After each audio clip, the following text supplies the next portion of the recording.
In this video, we're going to talk about detailed solutions to practice problems for test 4. And as in the cover page, these are some of the questions that we're going to discuss in this video. So we're going to talk about mainly the algebraic part, and in the second part, we're going to talk about the trigonometric part. So the topics include one-to-one functions, inverse functions, and then exponential functions and the logarithmic functions. And then also we talk about graphs of exponential functions and logarithmic functions and solving exponential and logarithmic functions.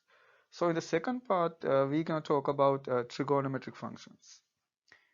So as the first problem, we're going to look at test whether the following functions are one-to-one. And if so, find its inverse. So we're going to find the inverse, we can do as a separate problem. So what are the theories that we have to show that a function is one-to-one? So mainly, like, we talk about the definition and then the graph version or the theorem. So let's talk about those major theories for showing a function is one-to-one. One-to-one function. A function is one-to-one.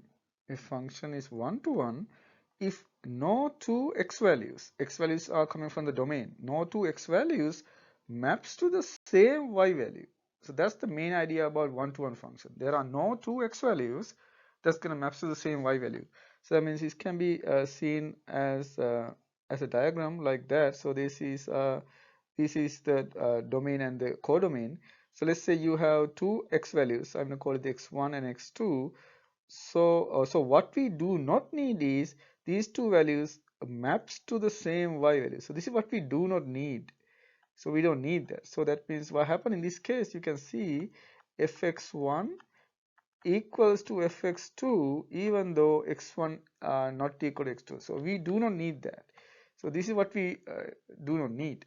So that means in theory we can say that so that means since we do not need, we want to make sure that if we start with x1 not equal to x2, we want to make sure that this implies that fx1 are not equal to fx2. So that's what we expect. But you can see that sometimes like this version is like difficult to work with. So we do not need we do not use this version in solving problems. So let's talk about what are the methods that we actually use to show that a function is one-to-one. So methods to prove one-to-one. So as the first one, what we normally call the working definition. So this is the working definition. So sometimes we just say the definition. So what we can do that, because what we need here is we want to make sure that when you have different x values, it's going to map to different y values. So in other words, what it means that if the output are the same, it should imply that the input are the same. So that is what we normally call the working definition. So that means we're going to say that if fx1 equal fx2, this should imply that x1 equal x2. So this is the version that we're going to use. This is what we normally use as the working definition to show a function is one-to-one. And then the second method is the graphical method. So what we can do, we can look at the graph of the function. So we look at the graph of the function, and then we're going to use the horizontal line test. Horizontal line test. So horizontal line test.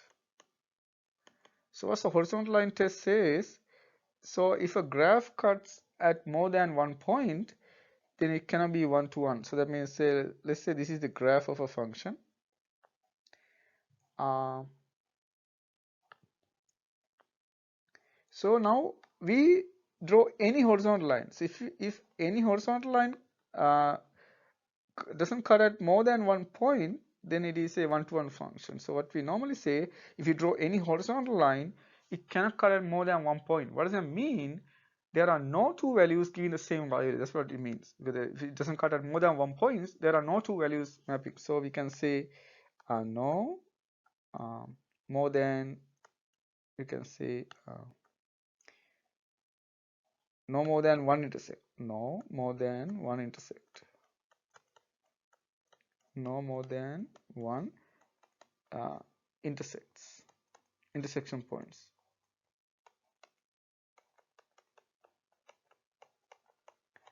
So that's like a what we normally call the graphical version of that. So there are uh, no more than one intersect points. So then the function has to be one to one. So this is the what we normally call the graphical version of that. And then also there's a theorem. So what the theorem says, so this is what we normally use as the theorem. So what the theorem says, if there's a function which is increasing or decreasing, then it has to be one to one. So the increasing or decreasing should be one of them, not both. Increasing or decreasing functions are one to one. Okay, they are one to one. So if you know that the function is increasing or decreasing, they should be one to one. So we can talk about two basic graphs that we normally use, those exponential functions. So we know that when a is greater than 1, when a is greater than 1, we have an increasing function, the exponential function. So this is y equal x. So you can see that this is a increasing function. And then it's clearly when you draw any horizontal line, there's no way that it can cut this graph at again, because the function is increasing. So this is one such situation. This is the exponential function for a greater than 1, and then we also have the exponential function when a is between 0 and 1. We assume that a is positive. And then if a is between 0 and 1, those are fractions. Since they are fractions, what's going to happen? The graph decreases. So it's going to go like that. And you can see that that still passes through the point 1. So this is one of the characteristics. It always passes through the point 1. This is again the same graph. So it's y equal ax. But this is for a less than 1. So it's between 0 and 1. So fractions. So these are all one-to-one functions, as we discussed earlier. You can see if you draw any horizontal line, it only cut once. Same thing here. You can see it's only cut once. Good. And then their inverses, or what we normally call the logarithmic functions, they are also one-to-one functions. So if you look at the inverse function of the exponential function, what you get is this function. So you're going to get this one. So this is the inverse function or the logarithmic function when a is greater than 1. So this is for the a greater than 1 case. So this is the graph of y equal log ax. And then you can see that this is also increasing function, and it doesn't cut at more than 1 point. If you draw any line, it can only cross at once. And then the other case for a between 0 and 1, so what happened is going to flip over. So the graph gonna go like that. We discussed more graphs like this in the logarithmic video, so you can look at them if you need more information. So this is 1, and this is a situation when a is in between 0 and 1. So this is again the graph of logarithmic function. So log for any base a x, but a is in between 0 and 1. And again, you can see that if you draw any line in horizontal line, it only cut at once. So that means these are all one-to-one functions. These are all one-to-one functions. One-to-one function. Good. So let's try to look at the problems. So as the first problem, we have fx equal 1/2 x minus 3, and you can see this is a linear function. So and then we learned that when you have a linear function, we can look at the slope, because the slope tells you that whether it's increasing or decreasing function. So we can use the graphical version for this problem because of that. So the answer, so you can see that the graph of f, the graph of f has a positive slope,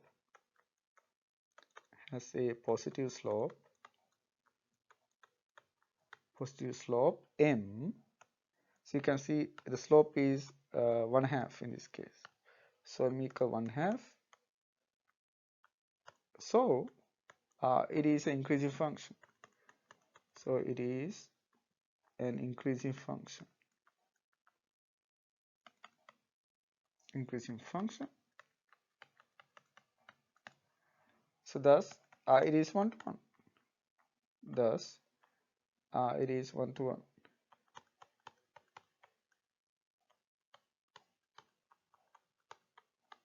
So we use the theorem in this case because we know that this is a function is increasing, then it is a 1-to-1 function. Why this is increasing? It has a positive slope.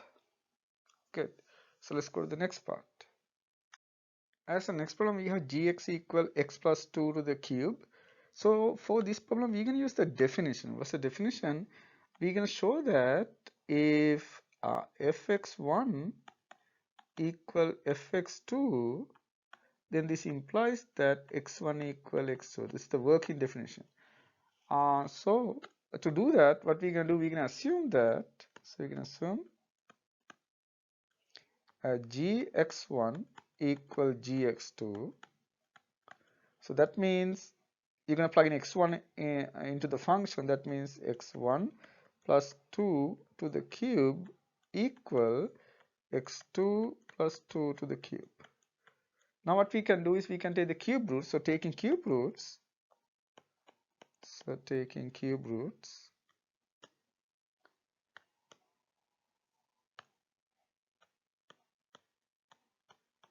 taking cube roots, we can see that x1 plus 2 equal x2 plus 2.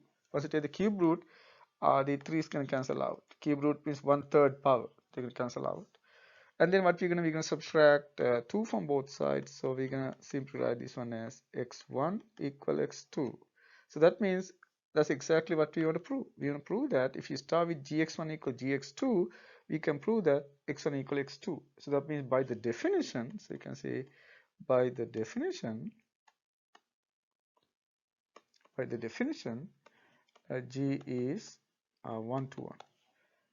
So you can see that that's not a difficult problem. So we just directly use the definition for this problem, and it simply follows that x1 equal x2 in this case.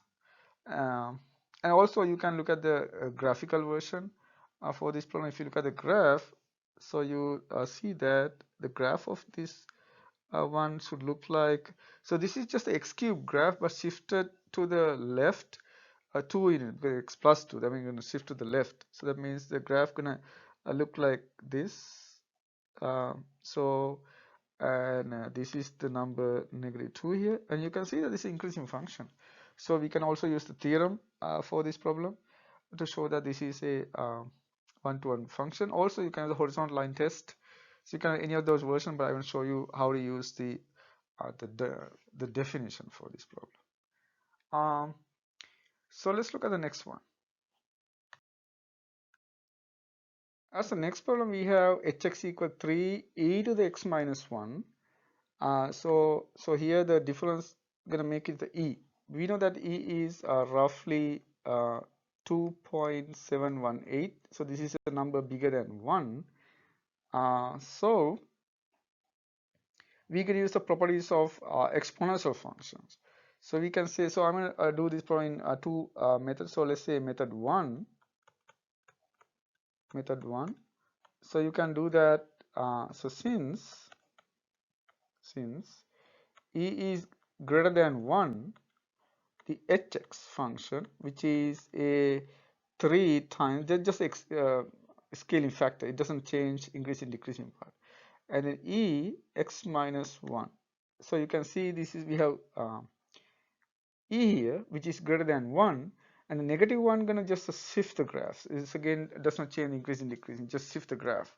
So it's gonna change at what value is gonna happen. So since e is greater than 1, this function has to be an increasing function. So e is an increasing function. It's coming from the exponential function properties. When the base, in this case e is greater than 1, it is an increasing function. When the base is in between 0 and 1, it's going to be a decreasing function. So it's increasing function. It is 1 to 1. So that's the easiest way to show that the function is 1 to 1. The second method is, as we did before, we can use the definition. So the method 2.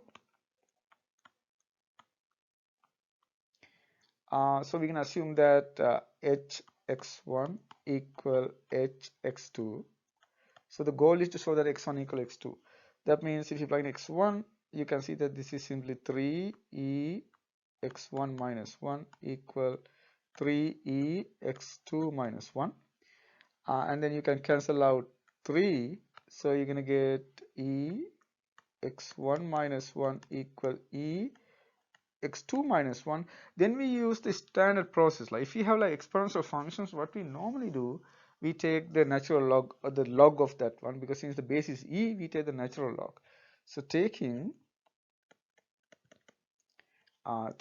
ln, so we normally call ln means the natural log of both sides. So we have, once we take the natural log, so let's write all the steps here. So ln e x1 minus 1 and ln e x2 minus 1. You can skip this step. This is like a common argument. So what will happen? Just the exponent comes out. So you can see that we can write this one as x1 minus 1. The exponent part, you can write it outside. So exponent comes out. So the x1 minus 1 times ln e equal x2 minus 1 times ln e. But we know that the ln e equals to 1. So ln e, which is equals to 1 in both sides. So that means you can ignore that. So then you're going to get simply x1 minus 1 equal x2 minus 1. So adding 1 to both sides, you can see that x1 equal x2. That's exactly what you want to prove. So then you can see that by the definition. So by the definition, by the working definition, by the definition, it is a 1 to 1. Okay, so very simple argument, but you can see what methods we use here. So these are two ways to do this problem. Also, you can look at the graph of this one. So that's like you can do as a practice. Okay, so let's go to the part D. For part D, we have kx equal 3 times x plus 1 squared. We know that those squared functions or functions with even powers are not 1 to 1, because this is a parabola. Parabola is not a 1 to 1 function. So, but we need to how to prove that. So we can make some observations. We can see whether we can find two values that's gonna maps to the same y value. For example, if you plug x equals 0, you're gonna get 1 squared times 3 means 3. Now, is there a way that you can get 3 again? For example, we notice this idea. So we know that 1 squared is also equal to negative 1 squared, which is equal to 1. So that means the idea is how to get to get 1. Actually, you can plug in x1 equals 0. But how to get negative 1? To get negative 1, you can plug in x2 equal negative 2. Because when you plug x2 equal negative 2, x plus 1 becomes negative 1. When you square, you get 1. So that is the idea we're going to see here. Because we're going to pick two different values, 0 and negative 2. But unfortunately, those two maps to the same value, 3 in this case. So that means it's not 1 to 1, because there are two values going to map to the same value. So that's the idea. So that means graphically what happened here is, so we pick two values, a 0 and negative 2, but they all maps to the same value, 3 on the other side. So it's not 1 to 1, it's 2 to 1. Okay, so let's write in Word. So we can say, this is how we normally write it. It is easy to see that,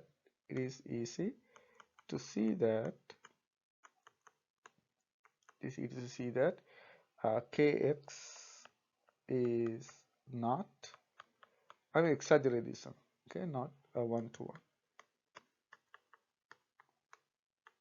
But we need to give an argument. You can't just write it like that. To see this, let x1 equals 0 and x2 equal -2, then you can see that uh, then x1 not equal to x2, and okay, it's a but, okay, and kx1 equal to kx2 equals, we plug in x1 0 and x2 equal to 2, you can see that you end up getting 3. So that is the argument. So that means we pick two different values, but the output values are the same. So it is not 1 to 1. That's one way to do this. You just what these are what we normally call count examples. So we can count example.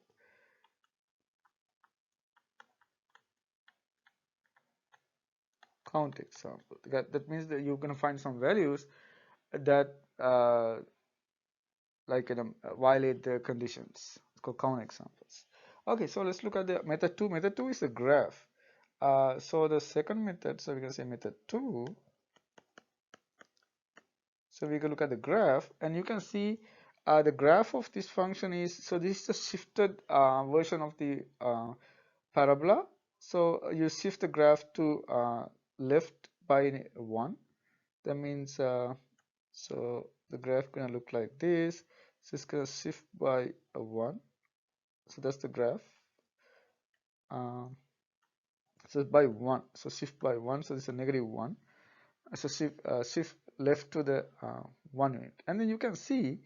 So if you draw horizontal line, there are a lot of horizontal line that you can draw. For example, you can draw something like this, and it's going to cut at more than 1 point. So to avoid this, what we can do, so you can see, so this is the kind of demarcation line. So that line make all the changes. So there are two graphs on two sides. So that means if you pick one part to the left of -1 or right of -1, you can see that you can make it 1 to 1. So but this is the reason here, because this is a graph, and then you can see by the horizontal line test, is going to cut at more than 1 point. So this is 3 here. So if you pick any value between 0 and 3, I mean any value above 0, any line like above 0, you can see it's going to cut at more than 1 point. So you can see by the horizontal line test, line test, kx is not 1 to 1. So that's the idea. Let's look at question number 2. As the next problem, we have a finding inverse problem. So we're going to use the standard 4-step method to find the inverse for these kind of problems. So let's talk about some basics about the inverse. And we know that if a function is 1 to 1, so if a function is 1 to 1, then it has an inverse. So, and then we talk about that in the previous problem, how to show that a function is 1 to 1. And then so what's going to happen in this case? So for example, let's say we have a function fx equal y. So the goal is to go backward. That means what we're trying to do, we try to solve x as a function of y. So we can say, so we can solve for x as a function of y. That's the whole point. And then we normally write this one as the inverse. So we can write this one as f inverse. So we're going to say, so f inverse, and in this case the variable is y. So that means you're going to give the y value, it's going to produce the x value. So that means as a diagram, you can see this is the x value, and then this is the y value. So what happened, the function f going to map to the y value, and the inverse function which start with y gonna map to the x value. So this inverse function. So that's what happened in a diagram, and then this is also very useful. And then we have what we call the inverse function properties. For example, so start with fx function. So that means you start with x, get the fx value, and then if you go back inverse using the inverse function, you should get the x value back. So this is one of the property that you want to make sure that in this case you want to pick a value x in the domain.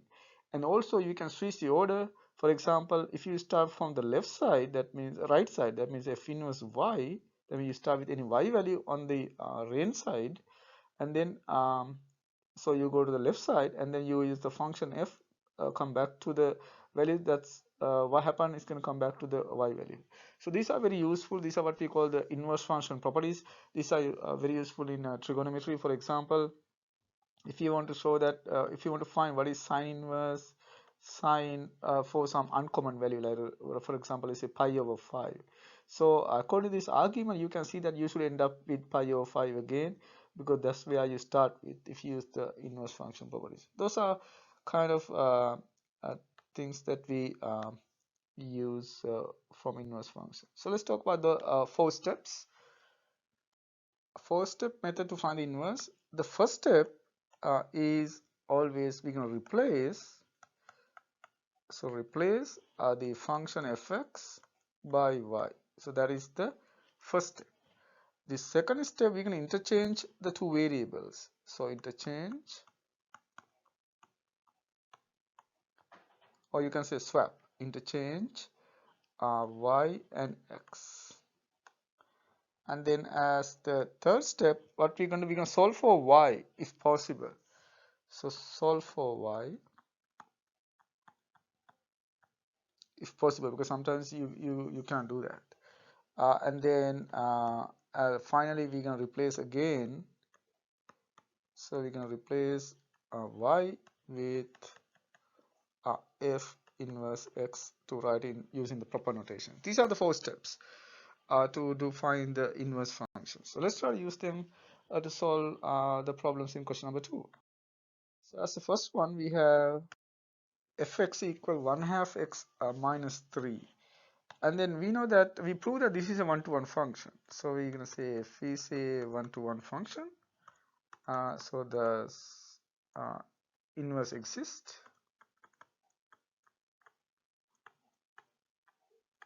We're going to write this one just to make it logically correct. So that means we try to find something that exists. So we're going to follow the steps. So replacing fx with y, we can write this one as y equal 1/2 x minus 3. And then what we can do, switching or interchanging,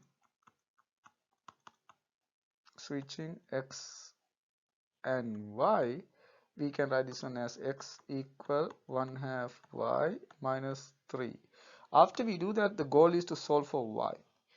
To do that, we can add 3 to both sides, so we can write this one as x plus 3 equal 1/2 y. You don't need this many steps, but I'm writing all these steps in case it's not clear. And then what we can do, we're going to multiply by 2 both sides, so that means we can write this one as y equal, if you multiply by 2, you're going to get x plus 3, and then you can distribute this, so you're going to get 2x plus 6, 2x plus 6. So, and then finally we can replace this function by the y by the inverse notation. So this is 2x plus 3 plus 6. And then you can also verify using the inverse function properties that if you find the f inverse x, so if you do f inverse fx, and you can show that you get x back, and also you can show that if you do f inverse x, you also get x back. So we normally check those two to make sure that our calculation is right. Okay, so let's go to question number part 2. We have gx equal x plus 2 cube, and then we also show that g is a one-to-one function, so that means g inverse exists. So we're going to follow the 4-step method. So we're going to do gx equal x plus 2 cube, and then we can replace gx by y, so which is x plus 2 cube. And switching x and y, we can write this one as x equal y plus 2 cube. So the goal is to solve for y. So that means what we can do as a next step, we can take the cube root. So once you take the cube root, the power 3 is going to go away. So taking cube roots, you can see that you're going to take x cube root equal y plus 2. The 3 can cancel out once you take the cube root, and then solve for y. But I can show you like a little bit more steps of why this cancel out. So you can see what we have here is a cube and the cube root, and then there's a power for power. When you have two powers, what we normally do, we multiply the two powers, so it becomes 3 times 1/3, and then you can see the 3 and 1/3 get cancelled. That's the whole point here. So you will get 1 plus 2 to the first power. First power means simply the number function again, so it's y plus 2. So that's why you get y plus 2, but you don't write all of them. You can directly write the last step, but I show you like what's really going on here. Okay, so now we're going to solve for y. To do that, you can subtract 2, so that means you can write this one as y equal x cube root minus 2, and then we can use the notation, so we can write this one as g inverse x equal x cube root minus 2. Good. So let's go to the next part. Part C. We have hx equal 3 e x minus 1, and then we show that this h is 1 to 1. So we're going to use the first method to find the inverse. So we're going to start with hx equal 3e x minus 1. We replace hx by y, so y equal 3e x minus 1. Switch the variables, so it is 3e y minus 1. Now the goal is to isolate the y term or solve for y. To do that, so what we can do, so I need to solve for y. To do that, first we can isolate the exponential term. That's a kind of standard trick we use. So we can divide by 3. We can write it like that, e to the y minus 1, and you can see that now we have the exponential term isolated. And then we can take natural log of both sides. So this is all standard trick that we use, taking natural log ln of both sides.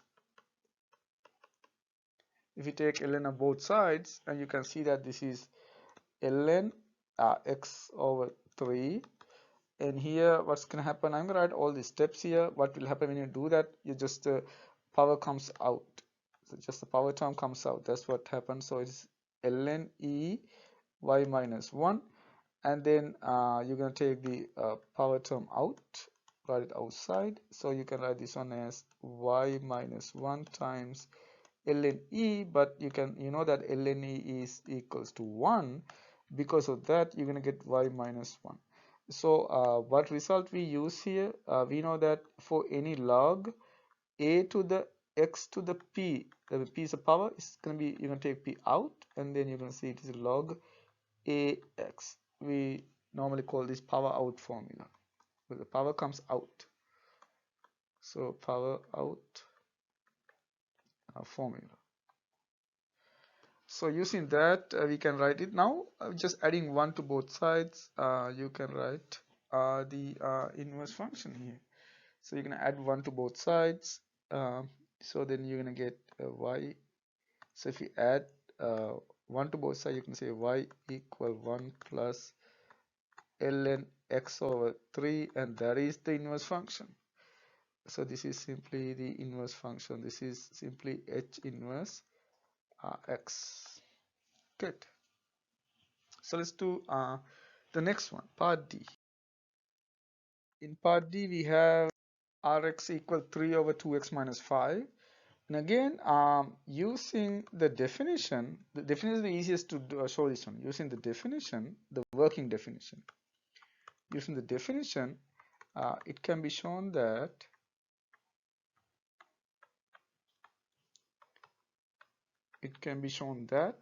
R is 1 to 1.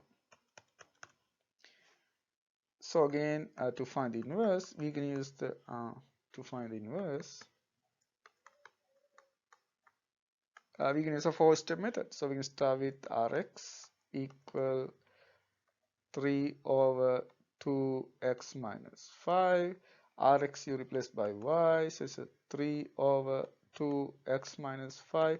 After it comes to this level, what we're going to do now is we're going to interchange the variables. So you can write this one as x equal 3 over 2y minus 5. Now the goal is to solve for y.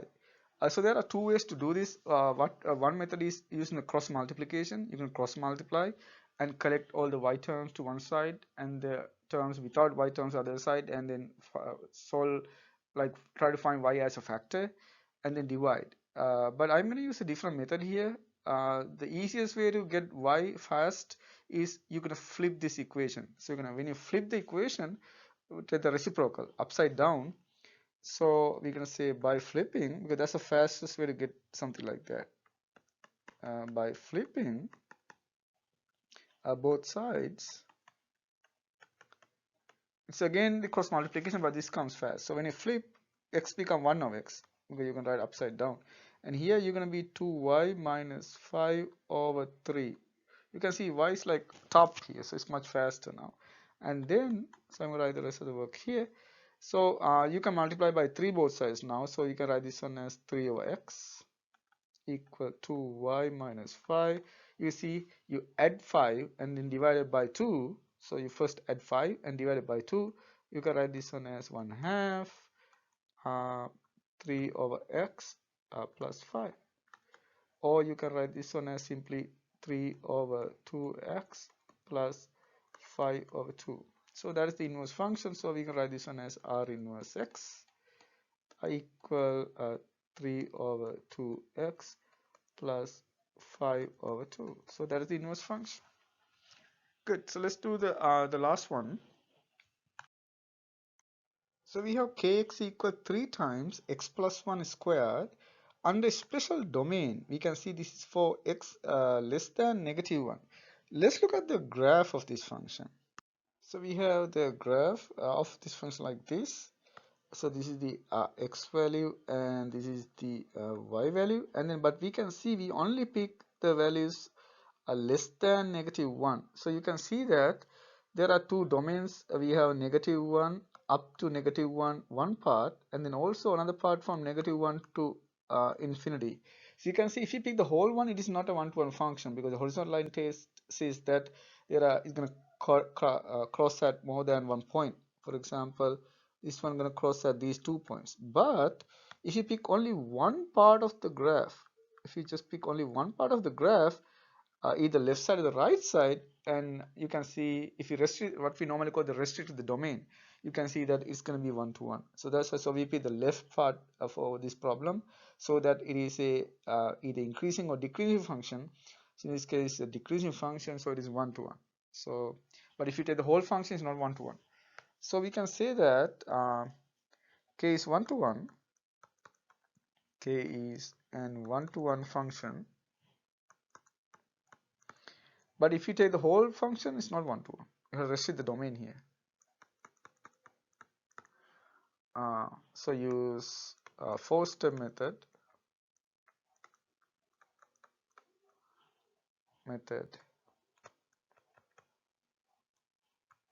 to find the inverse.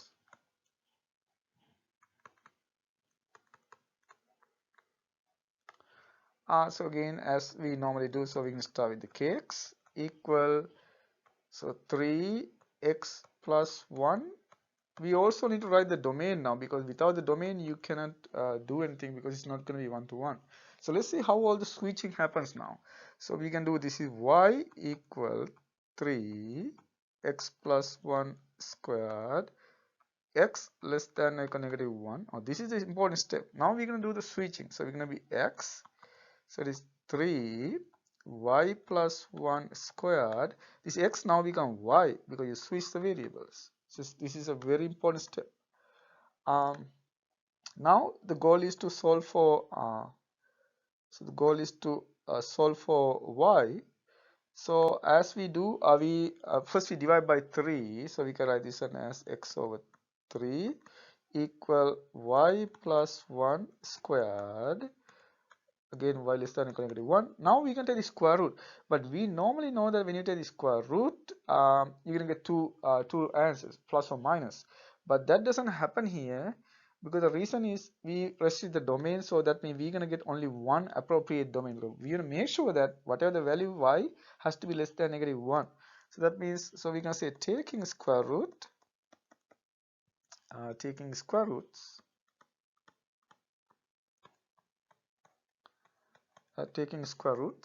and considering, this is the most important step here, considering the fact that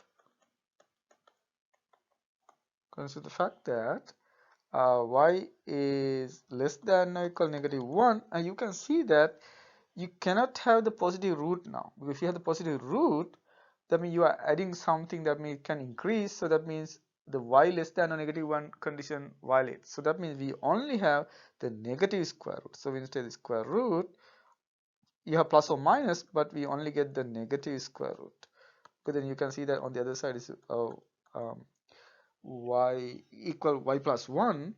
Now if you solve for y, so this says that y equal negative square root x over 3 minus 1, and you can see that when you plug in x values, and you can see this is going to produce many values, because you subtract this something, that means this is going to be less than -1. So you make sure that this is less than -1. So that means you can write this one as, so that's the inverse. You can replace this one, you can write this one as k inverse x. So that's exactly what you are looking for, and this is less than -1 clearly.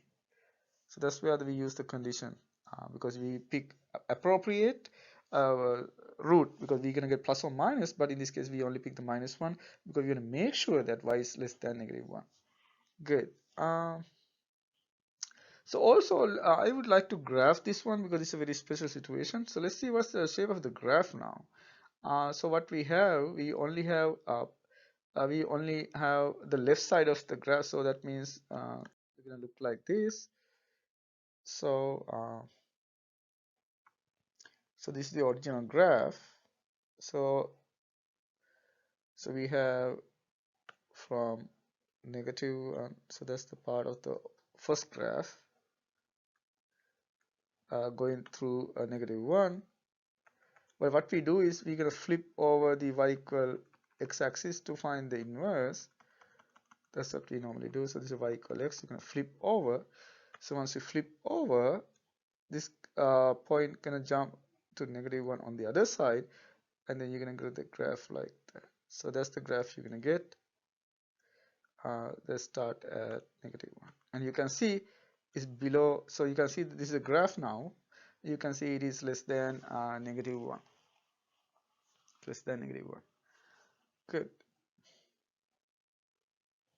So your y values are less than -1. And this is the if you write the equation, you can see the equation is simply it's a -1 subtract x over 3 square root. Good. And then this also this only valid for x greater than or equals 0 in this case, the inverse function. So this is the original function on the other side. So we have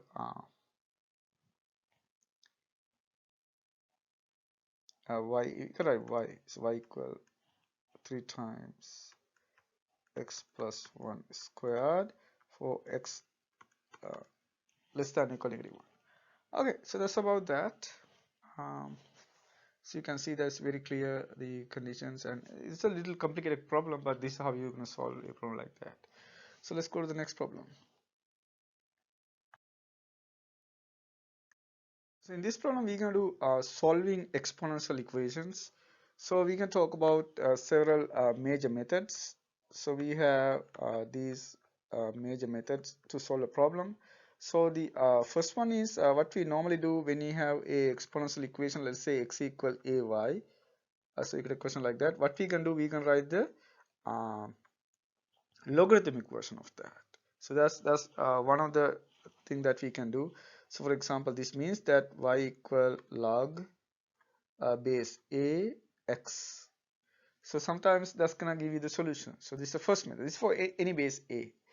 And so the second method is sometimes what we have like some base a u equal av. So that means same base, uh, and the numbers are equal.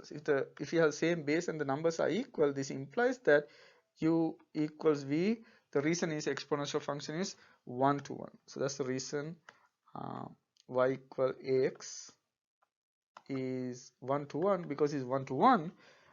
The values you plug in, that means u and v has to be the same. So this is fine for the 1 to 1 property. And as the third method, what we're gonna do, we also use the taking log of both sides arguments. So that's the again a common method. So take the logarithm. Take the logarithms of both sides. So it can be different logs depending on what base we have. So it can be either ln or log 10 or even like log 2. So you can see we're going to do different types when you solve problems. So but we normally we go with we're going to go with natural log. That's how we normally do.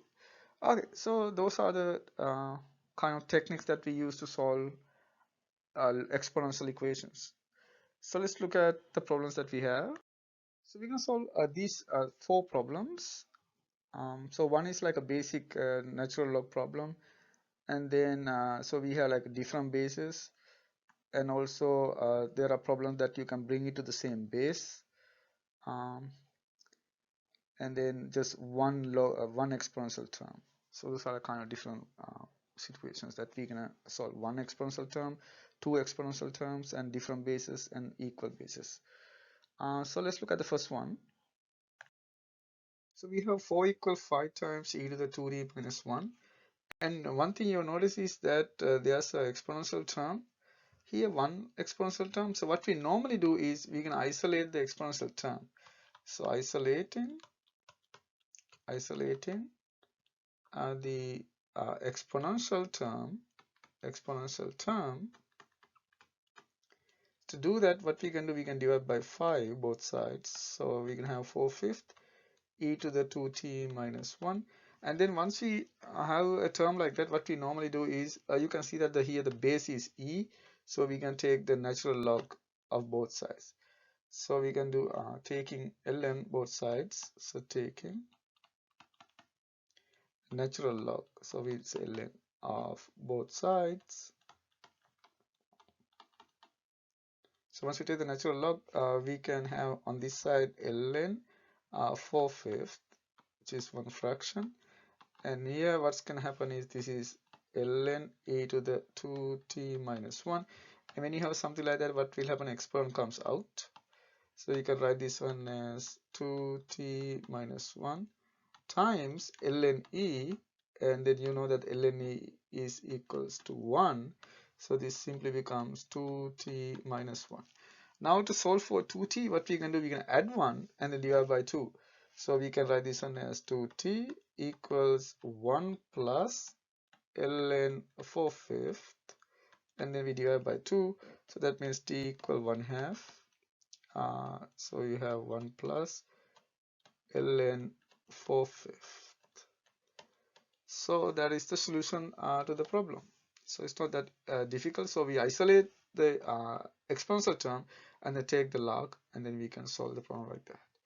So so one of the formula that we use here is, so you know that when we have for any base log a base to the x to the p power, we can take the p out, so power out. So we can say p times log ax. So this we normally call the power out formula.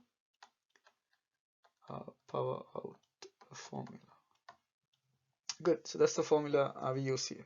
So let's go to the next problem. So part B, we have 3 times 4 to the x minus 1 equal 192. And you can see that what we normally try to do for a problem like that is we can see whether we can write both sides using the same base, base 4. So that means we have to isolate the term. So what we can do, we can divide by 3. So if you divide by 3 both sides, you can have 4 x minus 1 equal 192 over 3, which simplifies very well. That means it's 64. Now we notice that you can write 64 using the base 4, because 64 is 4 to the third power. That means what we can do, since the numbers are equal, same base, so you have the same base 4, and the numbers are equal, that means you can equate the exponents of those two. So equating exponents, so you can write this one as x minus 1 equal 3, because that's the exponent on the other side. And then this is very easy, you're going to add 1 to both sides, so x equal 4 is the solution. It's a very simple problem. So let's go to the next one. So we have 3 to the 2t minus 1 equal 8 to the t plus 3. This is a very standard problem. So we have problems like that and with different bases. And then also you can notice that you cannot bring one base from another, the other in general. So you can't do that. So that means if you get a problem like that, what we normally do, we just take ln on both sides. We just take a natural log or any log of both sides, and then you can simply solve for t. So that's the standard argument for these kind of problems when you cannot write one base using the other base. So if we had, like for example 2 and 8, then you can see that 8 is 2 to the 3. So in this case we are not going to follow like this. But here, since we cannot do this, we just take the natural log of both sides. So taking ln of both sides, so taking ln or the natural log of both sides. So we can write this one as so ln e to the 2t minus 1 equal ln 8 to the t plus 3, and then what happened, the exponents comes out. So we can write this one as now 2t minus 1 times actually not ln e, ln 3. So this is ln 3. So it become ln 3 on this side, and this become t plus 3 times ln 8. So now what we're going to, we can distribute. Okay, once you distribute, you can write this one as 2t ln 3 minus ln 3 equal t ln 8 plus 3 ln 8. So what we're going to do is we're going to bring the t terms to one side, the terms without t to the other side. So if you do that, then you can write this one as 2t ln 3 minus t ln 8. And if you bring the ln 3 terms to the other side, this is simply going to be ln 3 plus 3 ln 8. So then we can take t as a factor. So it's going to be 2 ln 3 minus ln 8 equal ln 3 plus 3 ln 8. Now we can divide both sides by this factor. So that means t is equals to ln 3 plus 3 ln 8 divided by 2 ln 3 minus ln 8. So that's the solution for this problem. As the next problem, we have 2 to the x squared equal 4 to the x over 2 plus 3. So one thing we notice is we have 2 and 4. So you can see that you can write 4 as a power of 2. So since we can do that, we are not going to use the method that we used earlier, because we have a shortcut for this one. Like you can simplify this very well. So what we're going to do, we're going to replace 4 as 2 squared. That's the first step. So we can say since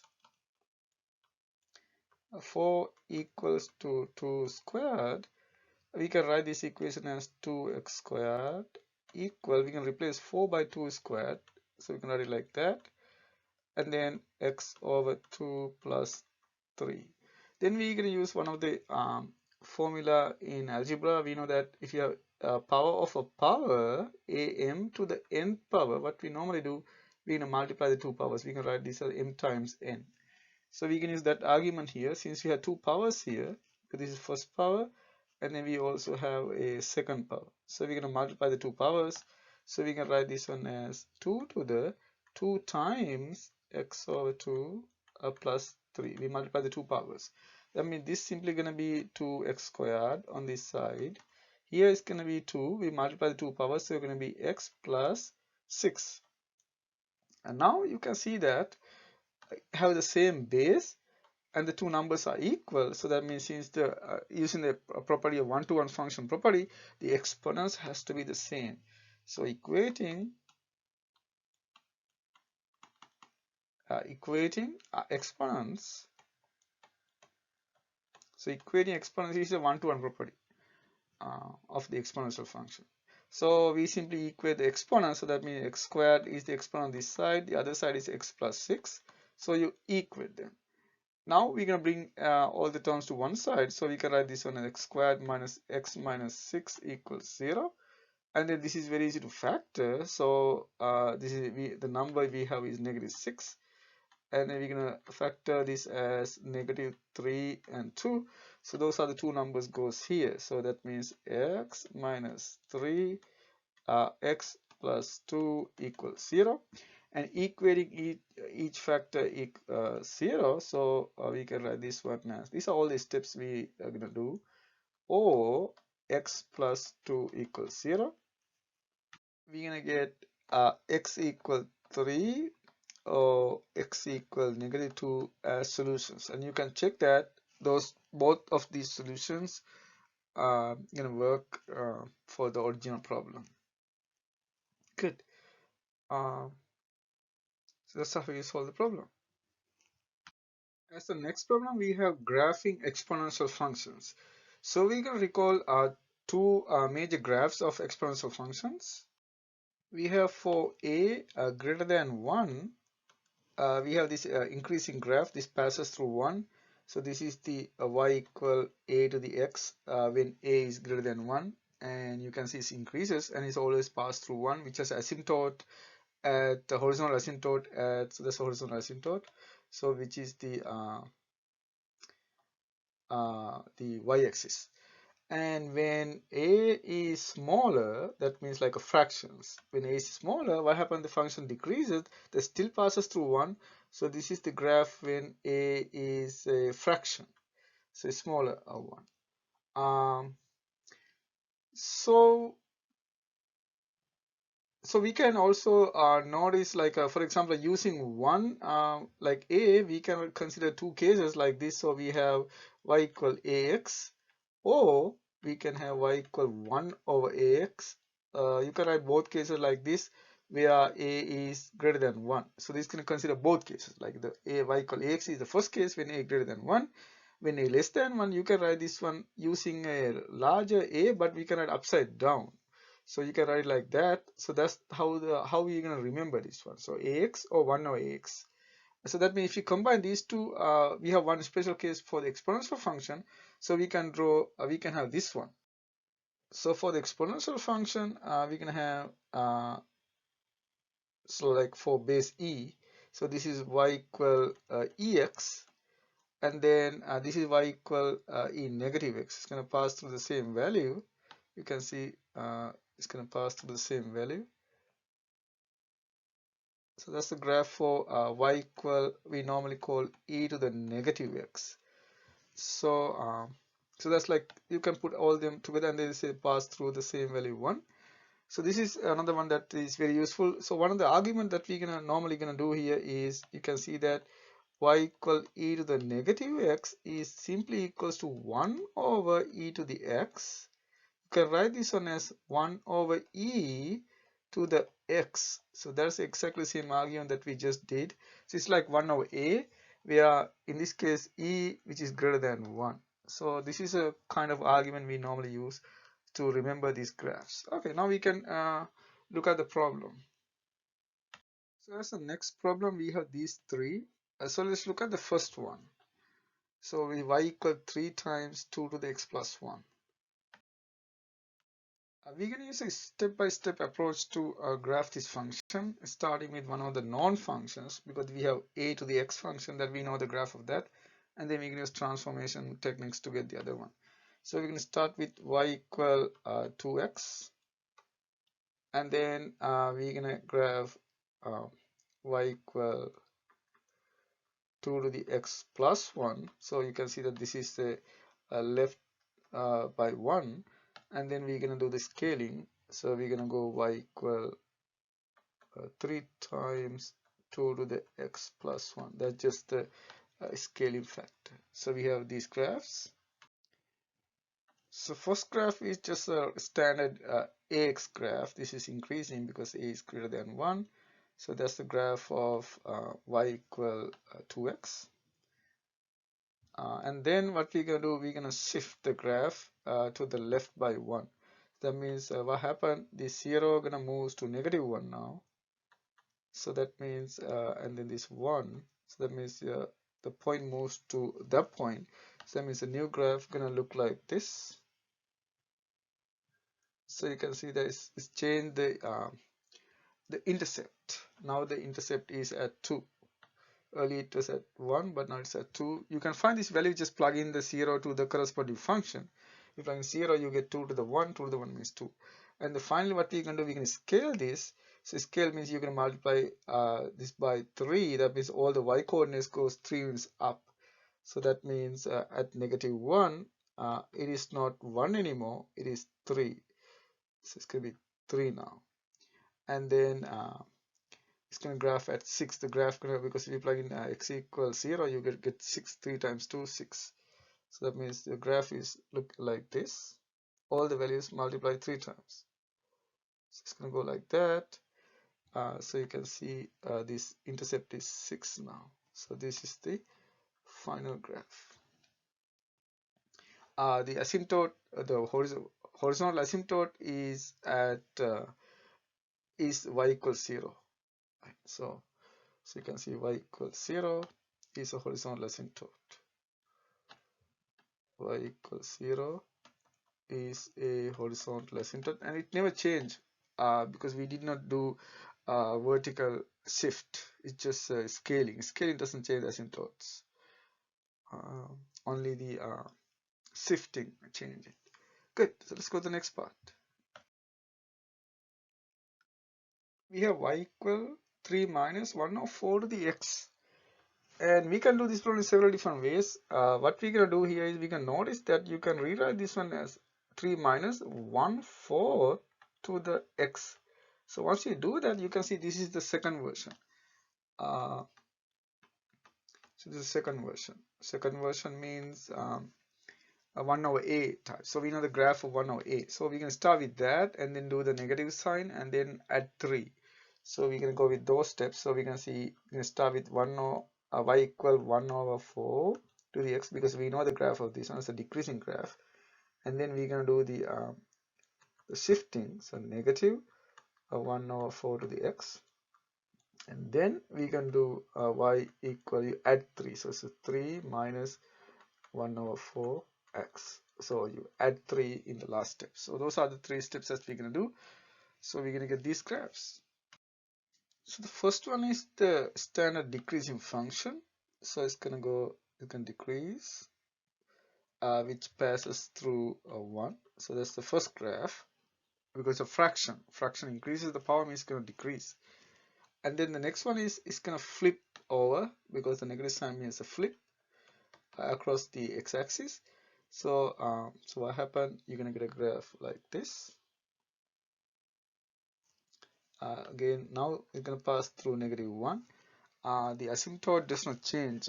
Its asymptote is y equals 0. That stays at y equals 0. We just flip over. So in the next step, what happened? You're going to move this graph vertically up by 3 units. That means the new intercept going to be, if you have -1, you but at 3 it's going to be 2. And then the horizontal asymptote changed now, because it was at 0 earlier. So now it's going to go to 3. So the horizontal asymptote goes to 3 now because you lift it by 3. And then the intercept as -2, but it's going to move to 2, -1, but you add 3, so it's going to move to 2. That means your final graph going to look like this.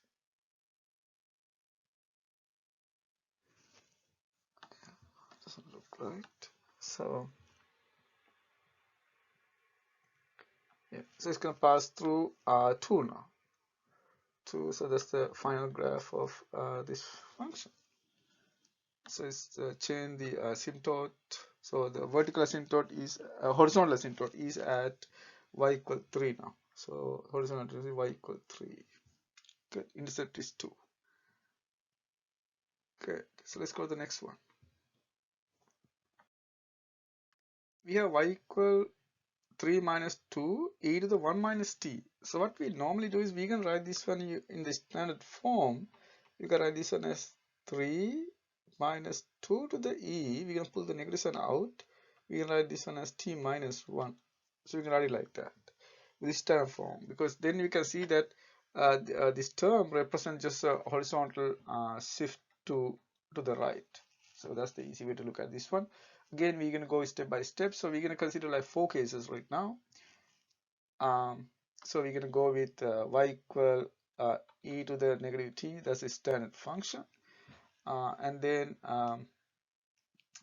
we can look at y equal e to the negative t minus 1. That's the horizontal shift to the right. That's going to do a shift to the right by 1. And then we're going to do the scaling. So we have y equal -2 times e to the negative t minus 1. This can do two things. The negative sign gonna flip over and the 2 gonna scale up. And then finally we're gonna add 3. So we have y equal 3 minus 2 e to the t minus 1. So that's what we get as the final answer. So let's look at the graph of each. So y equal e to the negative t has this standard decreasing function.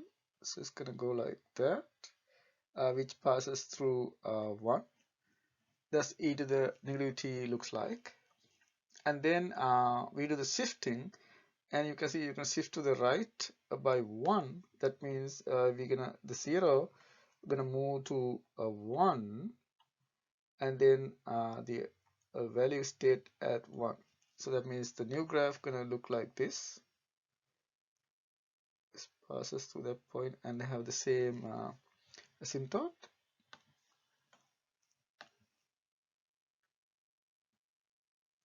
Good. And then what we're gonna do is we're gonna flip this over the x-axis because the negative sign, and then scale by 2. So that means so the new graph gonna look like so what happened at 1, now you get -2 because you're gonna multiply by -2. So the graph gonna pass through this point now. So and then also flip over, so that means it's gonna look like this. So still it has the same asymptote y equals 0. And then finally we're gonna move this up by 3, so that means it's gonna change everything. So that means the new asymptote gonna go through y equal 3, and then the new intercept. To find the new intercept, what we can do, we can simply plug in 0. So if you plug in 0, you're gonna get 3 minus 2e. 3 minus 2 is a negative number, so it's gonna go through a negative value. So this is 3 minus 2e. So it's like a roughly like a -3. And then also it's gonna pass through a value because it was at 1 last time. It was -2, but you add 3, so that means it's gonna go to 1 now when you add 3. So so that my final graph gonna look like this. It's gonna pass through these 2 points and have the asymptote as y equal 3. So that's the final graph. Let's see, x-axis and y-axis. Okay, so this is how we graph this function using transformation techniques. So let's go to the next problem. So as the next problem, we have like a standard problem, like turning a log into condensed and expanded form. So condensed and expanded form. So let's talk about the related theories about that. So we have these logarithmic rules. So when you have log a plus log b, which is equal to log ab, so that means we have sum is simply become a product. So sum becomes a product. The difference become a quotient. And then when you have a power, we can take the power out. So this is what we normally call the power out formula. And then we have the base change formula. So when you have log a to b, you can write this using any base. So like we can have c as the base. Then is what happen is the log a b become a ratio. So log c to b divided by log c to actually this is c to a. So this is b c to a. And then what we can do, if you use the c as the base e, you get ln. If you use the c as the base 10, you get log. So you can use any base. So we use some depending on the situation, we use all different bases in different situations. Okay, so let's look at the problems now. So we're gonna do we can write in condensed form this one 2 ln a minus 1/3 ln b plus 3 ln c. So what we normally do is we're gonna we're gonna bring these exponents, we can rewrite them using exponents form first. So that means we can write this one as ln a squared and then minus ln, you can see b 1/3 and then plus ln c cube. That's the first step. And then what we're gonna combine them. So when you have a plus sign, it's a multiplication. You're going to multiply the functions, and then when you have minus sign, you're going to divide by the function. So that means we can write this one as, in the next step, is ln. We can write this one as a squared and the c cube, because those are sum, and then the minus sign, that means we're going to divide by b 1/3. So that means finally we can write this one as ln a squared c cube and b the cube root.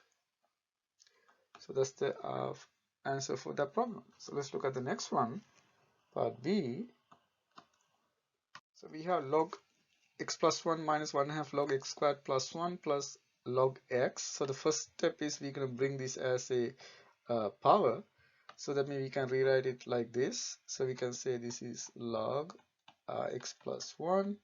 And if you rewrite this as a power, you can see this is log 1/2 is square root, so you can say it's x plus 1. You can say 1/2, but this is square root and plus log x. Now we're gonna do so we're gonna plus means you're gonna multiply. So that means we're gonna multiply these two, and we're gonna divide by that one. So that means finally we can write this one as log. So you can see x times x plus 1 divided by x squared plus 1 square root, and you can see that you cannot simplify this further than that. So that's the final answer for that one. So let's go to the next type, part 2. What we can do in expanded form.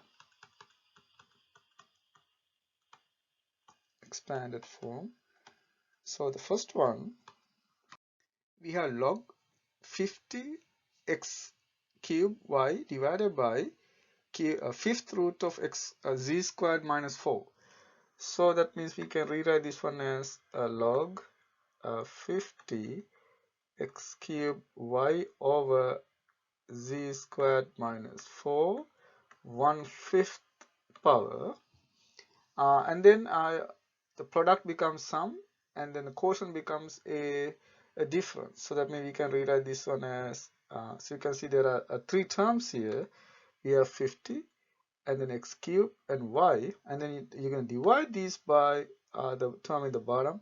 That means we can write this one as a log 50 plus a log x cube plus log y, those are the products, and then minus, we can say log z squared minus 4 to the 1/5 power. So next what we're going to do, a few things. You can see that the 50 means 5 times 10, so we notice that. And also we can bring those powers in front. So we can do those two things now. So we can write it like this. The first one we can write as a product. So you can write this one as log 5 plus log 10, because it is 5 times 10. And then here we can bring 3 in front, so it's a 3 log x, and then this is log y. You cannot do anything with that. And then minus, you can bring 1/5 in front, so you can say this is log z squared minus 4. And then there are some simplifications. Log means base 10, so that means this simply becomes 1. So that means you can write this one as 1 plus log 5, and then minus 3 log x plus log y, and then minus 1/5 log c squared minus 4. So that's the answer to this problem. So let's look at the part B. So we have ln 3x square root e divided by e3 plus 1, and you can see that there are 3 products and 1 division. That means we have 3 sums and 1 subtraction. So we can write this one as ln 3, that's the first term, and then ln x, that's the second term, plus ln e square root. So it will be better to write it as ln square root e, and then we have minus ln e to the cube plus 1. Those are the 3 terms that we get. And then square root means 1/2 power. So we can write this one as ln 3 plus ln x minus plus ln e to the 1/2 power minus ln e cube plus 1. Now we can bring this 1/2 power in front. So that means finally you can write this one as ln 3 ln x plus 1/2 ln e minus ln e3 plus 1. But in this special place we have one more simplification, because we know that ln e, which is equal to 1, because e using the base e, because e equal e to the 1. So because of that, this is 1. So that means this simply going to be ln, so we can write that 1 in front, so we can say 1 plus ln 3 plus ln x minus ln e to the cube plus 1. And you can see that you can simplify this further, because this is a sum, so you can't break it anymore. Good, so that's the answer for that problem. So let's go to the next type of problems. In the next one, what we're going to do, we're going to solve logarithmic equations.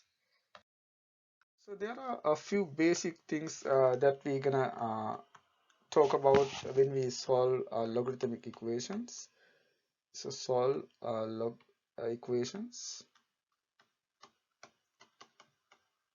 So let's talk about those methods.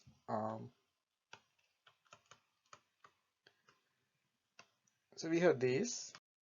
The first one is the using the exponential form. So what does that mean? When you have y equal log base ax, you can write this one using the exponential form. So that means, this means that x is simply equals to base a y power. So so when you have log, you can rewrite this one using exponential form. Sometimes like, and that's going to solve the whole problem.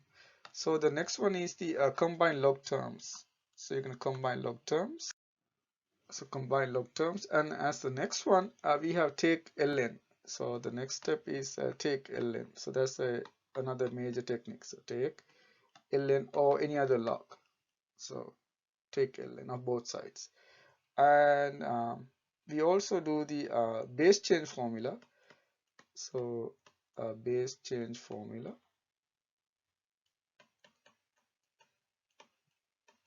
So that means if we have a log a to the b, which you can write using one of those common ones, ln b over ln a, or we can say log b over log a. Finally, we also use substitution sometimes when you to solve complicated problems. So substitutions.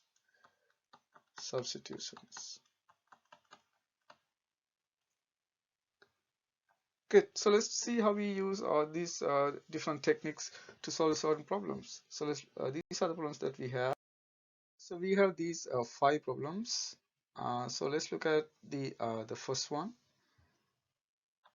So we have 5 minus log 2, 4x plus 1 equal 3. So when you have a problem like that, what we normally do is we can isolate the log term. That's kind of standard process. So we can isolate the log term. That means we can subtract 5 from both sides.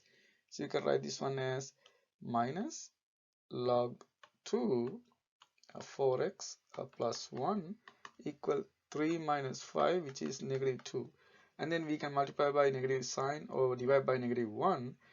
When you do that, when you divide by negative 1, you're going to see log 2 4x plus 1 equal 2. And you can see that you isolate the log term. So that's exactly what we want. And after that, what we can do, we can rewrite this using exponential form. So rewriting in exponential form,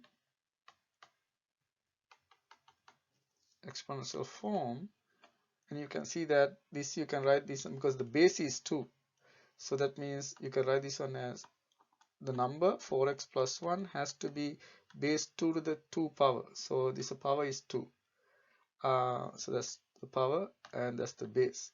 So you can see this is 2 to the 2, that means 4. Now we're going to bring everything to one side. So that means you can see 4x equal, if you subtract, not one side, so we can isolate the x term. So we can subtract 1 and 3, so that means we divide by 4, it is 3/4. So it's a very straightforward problem, but what we did, isolate the log term and rewrite in exponential form. So let's look at the next problem. So we have log base 2x minus 2 plus log base 2x plus 1 equal 2. So this is a pretty standard problem, and you can see that they have the same base. That's one of the very important one. And one thing that we need to make sure that is, if you look at the log graph, and you can see that log graph is only defined for positive x. So that's one of the important fact about logarithm. So it's be from 0 to infinity, without including 0. So that's the graph of the log function for any base. Like any base means like base larger than 1. So so we have to use that fact here. That means when you try to solve logarithmic functions, we're gonna look for the domain first, because we want to make sure that that's valid. So that means so we can say that for the domain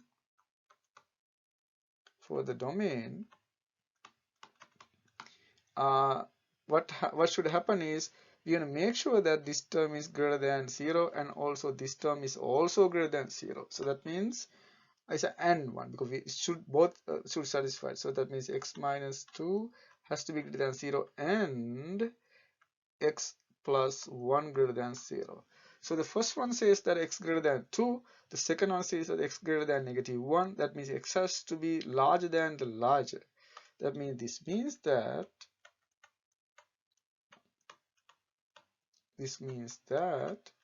x is larger than the larger one. That means x is greater than 2. Because if x is just greater than negative 1, it doesn't guarantee that x is greater than 2. For example, 0. If you pick 0, you can say that x is greater than negative 1, but not for the other one. So that means x has to be larger than the larger. That's what we remember. Okay, good. Now we know the condition. That means if you get any solution, either x equal 2 or something less than 2, that is not a valid solution. So and then after that, we're gonna just follow the standard process solving the problem. So so we have a log 2x minus 1 plus, so we can see that you're gonna have two log terms. So the first thing would be combine them with a sum, so it's going to be a product.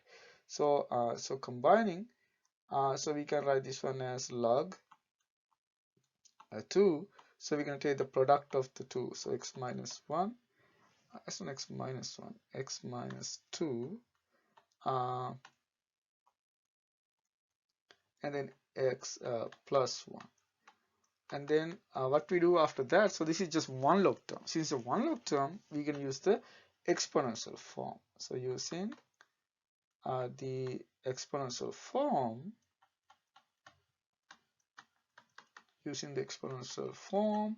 you can write this one as x minus 2 times x plus 1 equal 2 to the 2 with base 2 and exponent 2, so which is 4. Now what we're going to do, we're going to bring all the terms to one side, and also we're going to distribute this side. So when you distribute the left hand side, you can see that this is going to be x squared minus x minus 2 equal 4, and if you bring it into one side, it's going to be x squared minus x minus 6 equals 0.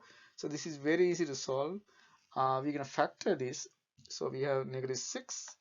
We're going to factor to two numbers, so that the sum going to be negative 1. So it's negative 3 and 2. So that means the numbers are x minus 3 and x plus 2 equals 0. So setting each factor equal to 0, we're going to get x equal 3 or x equal negative 2. But now now the question whether are both of them solutions. But you can see that x has to be greater than 2. Since x has to be greater than 2, this is not a solution. So there's only one solution. So we can say that since x has to be greater than 2, x equal 3 is the only solution.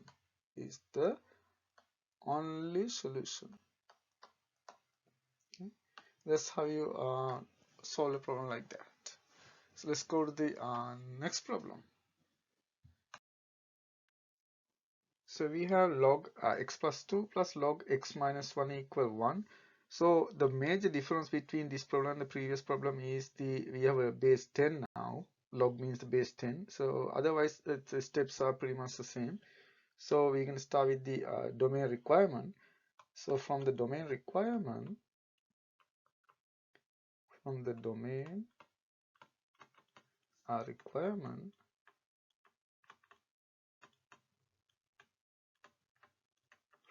requirement, you can say that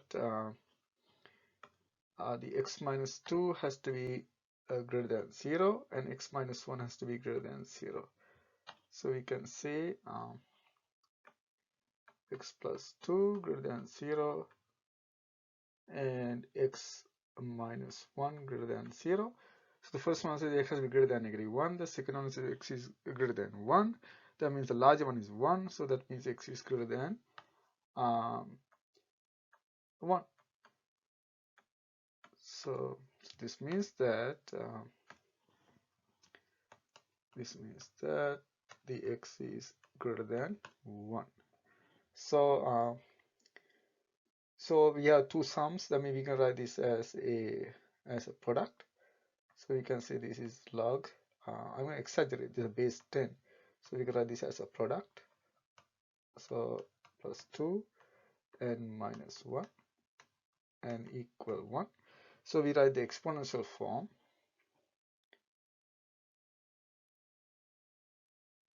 So rewriting in exponential form.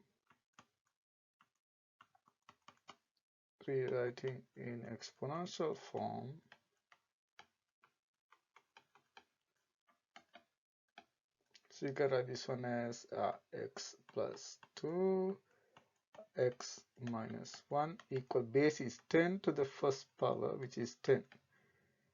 So now we're going to distribute on this side. So we have x squared plus x minus 2 on this side.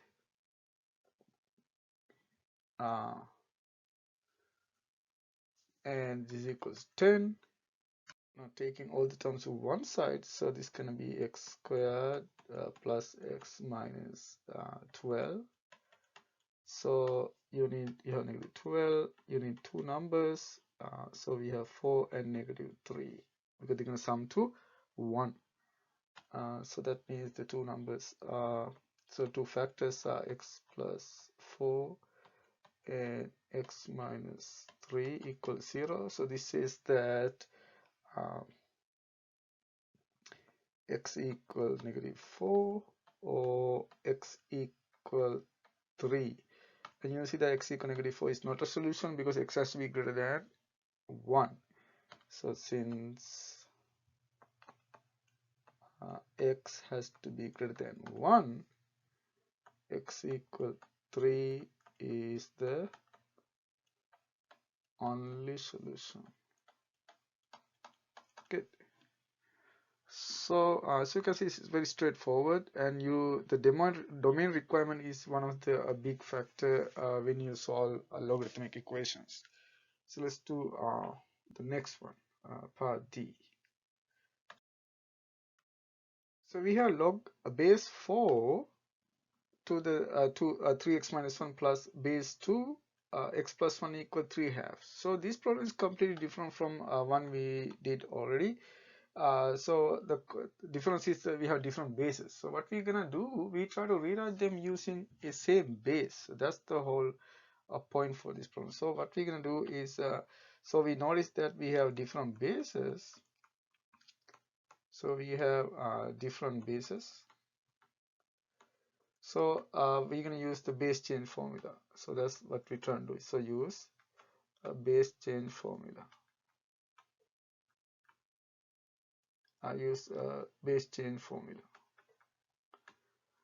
So that means we're gonna write log AB is using one of those logs. So so you can use ln B or ln A, but you can see that that doesn't help much. So what we can do, we can use one of those numbers as the basis, like for example the smaller one.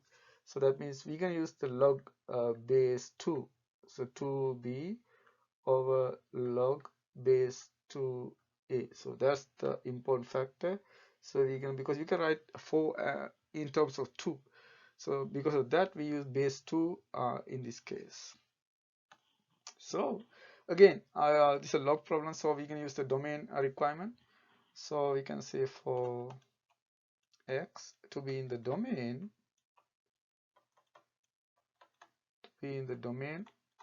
of the functions, again we need that 3x minus 1 greater than 0 and x plus 1 greater than 0.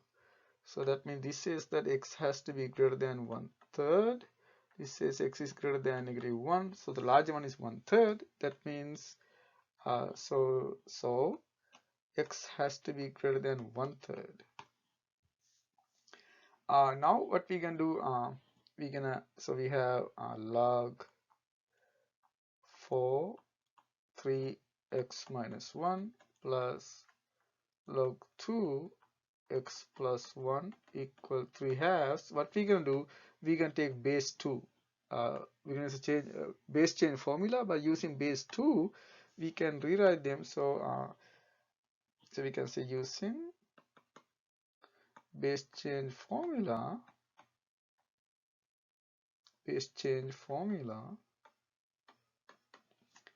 with base 2. That's very important, base 2. So see what happened. So that means we can rewrite this one as log 2 to the base 2 3x minus 1 divided by log base 2 4. You can see log base 2 4 means just 2 because 4 is 2 squared, and the same thing goes here. So we can say this is log 2 x plus 1 divided by log 2 2 equal 3 halves. Because log 2 2 means 1. So that means this is simply 2 and this is simply 1. So that means we can rewrite this equation now like this.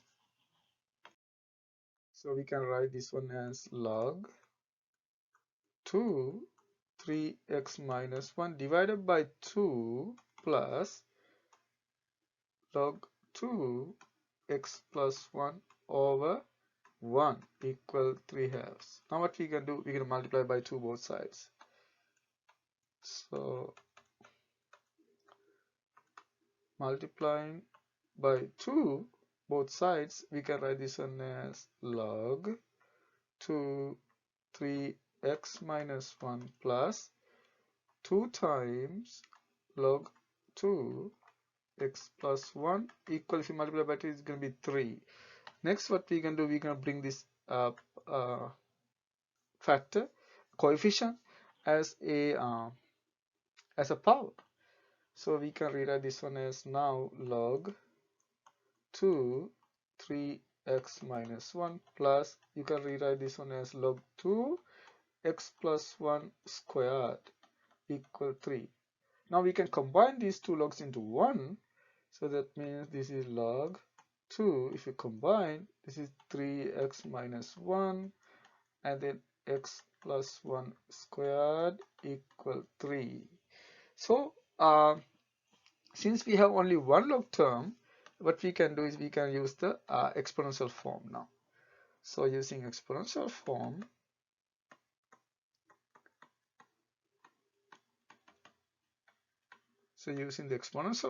you can write this one as 3x minus 1 times x plus 1 squared equal base 2 exponent 3. So it's 2 to the 3, which is 8.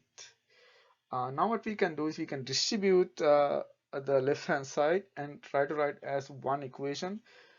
So you can write this one as 3x minus 1. And we know that x plus 1 squared is x squared plus 2x plus 1 equal 8. And how we get that? You can use the foiling, or, and I'm not a big fan of foiling, so we can just look at the distribution, the two terms. So you can see you're going to multiply x with x, so you get x squared, and x with 1, you get 1x, and again x with other one, and then you have numbers, so 1 1. So that means if you combine, you get x squared plus 2x plus 1. So that's how you get this term. Now what we're going to do, we're going to distribute again, because you can see now you have to distribute, so you can use foiling for that one. You just need to multiply by term by term. So that's why, you know, it's just good to see what's going on here, because that's going to help you to understand certain problems. So we can distribute. Once we distribute these two terms, so we can distribute, we're going to multiply these two together, and you will end up getting this one. So you're going to get 3x cubed plus 5x squared plus x minus 1 equal 8. That's what you get on the left side. And then you're going to bring everything to one side. So you can write 3x cubed plus 5x squared plus x minus 9 equals 0. So now the goal is to solve this equation. So so if you get a problem like that, especially like cubic equation or like any higher degree, see whether you can use the factor theorem. So what's the factor theorem? So we're gonna try the factor theorem. So what's the factor theorem says? If a, so you plug in a number equals 0, then what should happen? Then x minus a is a factor. So this is a very important tool when you try to solve like polynomials with polynomial equations with larger degree. So we can see, so if you look at these numbers, you can see that we have 3, 5, and 1 that added up to 9. That means if you plug in x equal 1, that's going to work. So that means for x equal 1, what happened? You get 3, 1 cubed plus 5, 1 squared plus 1 minus 9 actually is equal to 0. That means x equals 0 is a solution. Okay, so x equal 1 is a solution. Thus x minus 1 is a factor. So that's how you use the factor theorem. So since we know one factor, it's very easy to find the other factor just by dividing. So we're going to divide. So we're going to use synthetic division now. So so they're going to say using synthetic division.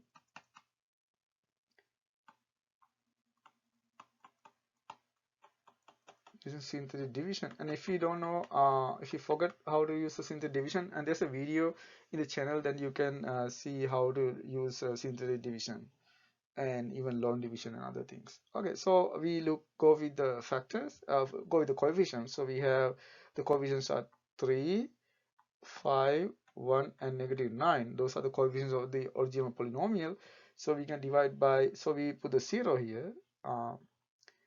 So the 0 is 1. So we copy the number 3 down here. That's what we do, and then we multiply. We multiply by 1 outside. So 1 times 3 is 3. So you add, you get 8, and then 1 times 8 is 8. You add, you get 9. 1 times 9 is 9. When you add, you get 0. It should be 0. It should be 0 means 1 is a factor. So this says that we have 3x squared plus 8x plus 9. So that's the quadratic polynomial, and you can see that this is a quadratic polynomial. So you can finally write your solution like this. So that's the other factor. It's x minus 1 and 3x squared plus 8x plus 9 equals 0.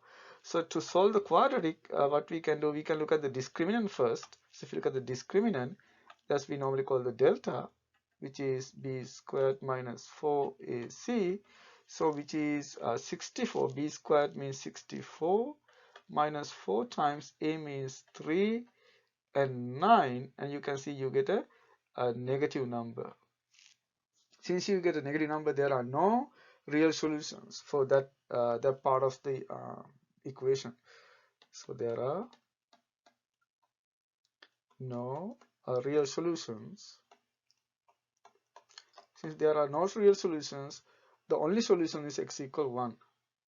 The only solution is x equal 1 for this problem. So that's the only solution that you can get for this one. Good. So let's go to the last problem of this one, part E. So we have ln x minus 3 times square root ln x plus 2 equals 0. So if you get a problem like that, and you can see that there's a straightforward substitution here. So because this is not like, this is like complicated using this, so we're going to use using ln x, so we're going to use a substitution. So what we're going to do, we're going to say let u equal ln x square root. That's the easiest thing that you can do. And once you do that, now squaring, we could use squared equals ln x square root squared. That means square root get cancelled, you get ln x. So you have to be careful when you square, it may introduce some solutions which are not the solution of the original problem. So whenever you do squaring, you always need to check whether the final solutions are the solution of the original problem. So that's you to remember. Okay, so and then also we notice that because in the square root, the ln x term has to be either greater than or equal 0.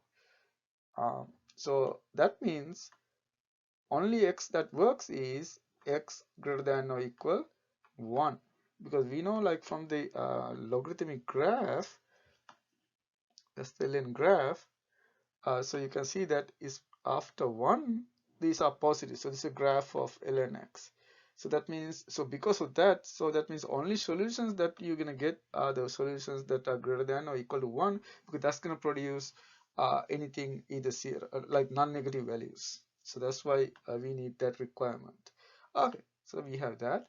Now after that, it's just a standard problem. So so then we can write, so we're going to start with ln x equal 3 ln x square root plus 2 equals 0. Now what we can do, we can substitute. Ln x means u squared, so this is u squared minus 3u plus 2 equals 0.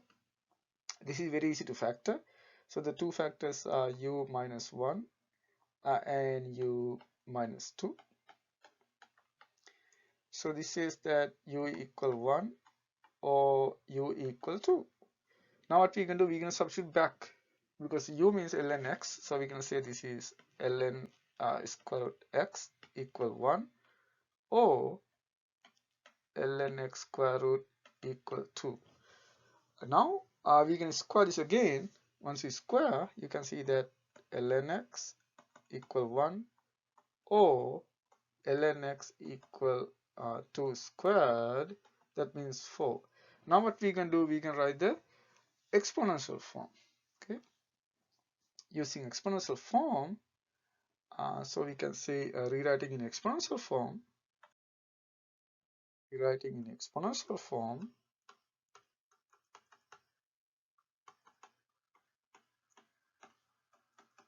Exponential form. You can see that. So we have x equal e to the 1, which is e, or x equal e to the 4. So those are the two solutions. Now what we're going to do, we don't know whether those are actually really the solutions. So what we can do, because we square several times, it may introduce some solutions which are not solutions of the original one. So we're going to go back and substitute to the original equation. And you can actually see that all these solutions, or both those solutions works. Okay, so I'm going to write this one especially since we square, this is square, we need to check. We need to check whether these are indeed the solutions. These are indeed the solutions of the original equation. So that's always you have to do when you square, like any other even powers. And it is easy to see that.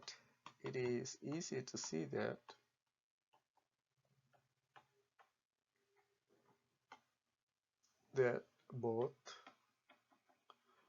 x equal e and x equal e to the 4 satisfy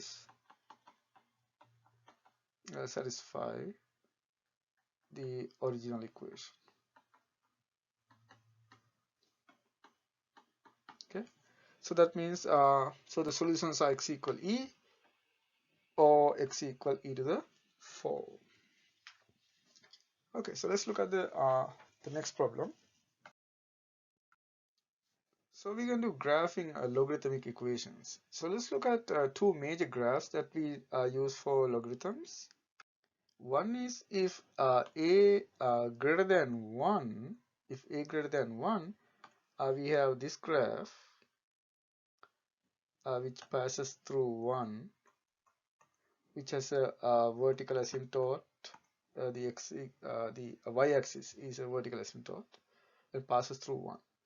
And then if a is in between 0 and 1, we have the reflection of this graph across the x-axis. That means we're going to get the graph like this. This again passes through 1, same vertical asymptote.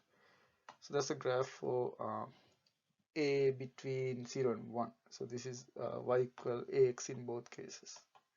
Y equal x. So okay, those are the two major graphs that we need to remember to graph all those log graphs. So let's look at the problems now.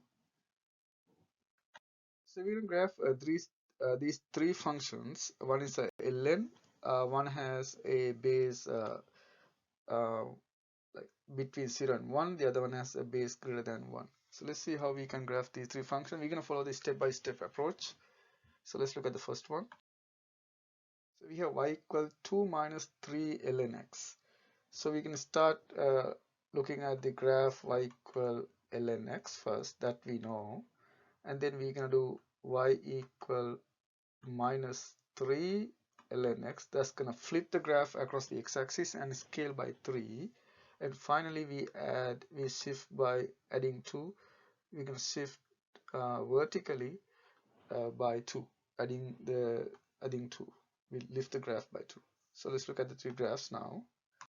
And y equal ln x is a standard graph, so it's gonna pass us through 1 and increasing, so which has a vertical asymptote. So this is the number 1. So that's a graph of y equal ln x, and then a negative 3. What negative 3 does, you can flip over and scale. So that means the graph is just scaling. So it's gonna be like this, be like that. So it still passes through 1. And then finally what's going to happen is you're going to lift this graph up by 1. That means that 1 now is going to go to, it was a 0, but it's going to go to 2 now because you lift by 2. So the graph going to pass through that point. So that means it's going to go like that, going to pass through that and go like this. So that is the final graph of this one. That's the number 2. Good. So let's go to the next one. So we have y equal 3 minus 1/2 log 1/3 x. So it's a 1/3. That's the second type of graphs. It's a decreasing function. Again, we're going to do a step-by-step approach to this one. So we're going to follow these steps. So we can go with y equal log 1/3 x. That we know how to graph that. And then we can do y equal negative 1/2 log 1/3. That's going to flip over and scale by half. And then finally we're going to simply add 3, lift up the whole graph by 3 units. So so we're going to get this graph for this one. So the first graph is a standard graph. This is 1/3. That's the decreasing one. That means it's going to go like this, pass through 1. So that's the graph of the first one. This passes through 1, which has the asymptote, the vertical asymptote. And then what's going to happen, the negative 2 is going to flip over and scale by 2.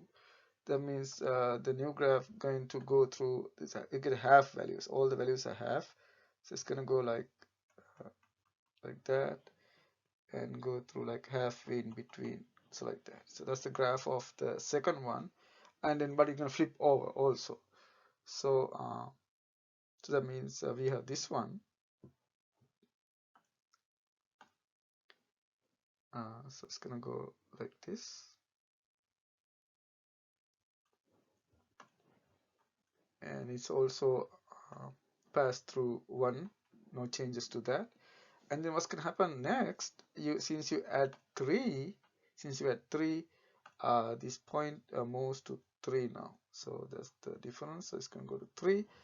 And also you can see what is the so, and then the vertical asymptote stays the same. So there are no changes to vertical asymptote. So that means the final graph is passing through 1 and 3. So that's what happened. So that means the graph is like this, going like that. Vertical asymptote stays the same. That's the vertical asymptote. So that's the final graph of this one. So let's look at the last one.